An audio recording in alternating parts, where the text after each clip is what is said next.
So we've got Brad Smith here, Rottnest Channel Swim 5th place finisher. I actually finished 10th there in the male, but 12th overall. There we go, Brad, good work. Yeah. Now, interestingly enough, over the course of the summer season, we've been both racing against each other, and unfortunately, I'm unfortunate to say I've never beat this man, but we did race a couple of races very, very close together, and I got within a couple of minutes and even within a couple of seconds at one of the 5K races. Brad had an awesome swim across to Rottnest, but we've just been analysing his stroke today and looking at where he can make some improvements to potentially get up on the podium or potentially even win the event next year. And one of the things we've been able to identify is that underneath the water, Brad has a slight tendency to just overglide a little bit with this left hand, searching for the water out in front. We looked at his stroke, we worked on identifying his optimal stroke rate, and we found that 54 strokes per minute seemed to be quite optimal for him to swim at a nice steady sort of a pace, but to still be swimming at a good tempo. With myself, when I'm racing, I'm normally around about the 78 to 81 strokes per minute margin, so it's very, very different indeed, with chalk and cheese if you like. Now you can probably even tell from this angle that there's a difference in our height. So let's just measure that against the bar, and then we're also going to look at the length of our arms relative to our heights to hopefully try and explain the difference in our stroke rates and why it's important for me to swim the way I swim, and equally the importance for the reason to Brad to swim the way he swims, and not for us to try to copy each other. So Brad, if you want to just stand up against the pole here. Do you know how tall you actually are? 181. 181. Now, at a push, I think I used to be, probably shrunk a little bit in my old age, I used to be 175, I think, thereabouts.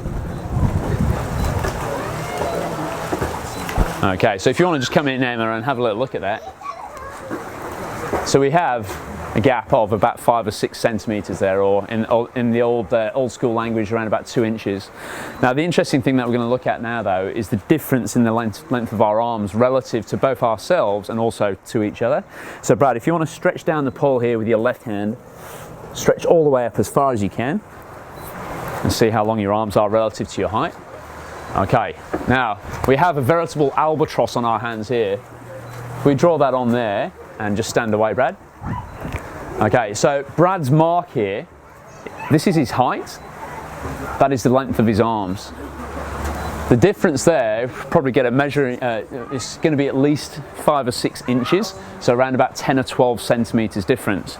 Now if I do the same thing, yeah, sure, thanks, there we go, cool. Now if I do the same thing, and stretch down, and then stretch up as far as I possibly can. All right, now then, my arms are just a little bit taller than or longer than I am tall, probably a difference of around about 2 centimetres there. But look at the incredible difference in the length of our arms relative to each other.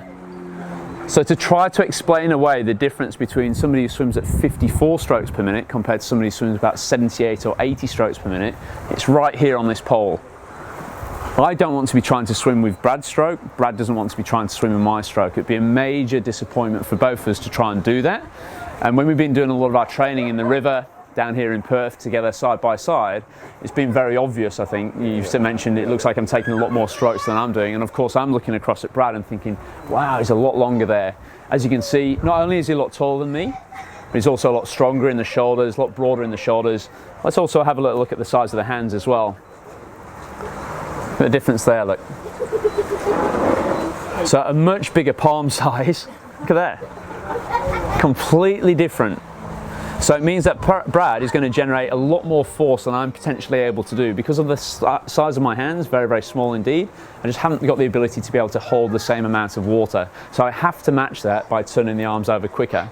And if you also look down at the size of the feet as well, I'm not blessed in that department either. So I'm both short, I've got short arms, small hands, small feet, not really tailor-made for swimming as it were. But of course, you might be in that same situation yourself, and it's all about trying to make sure you've got the right stroke for you, not for somebody else.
Don't normally have to walk this fast when I'm doing it. Don't normally have to walk this fast when I'm doing it.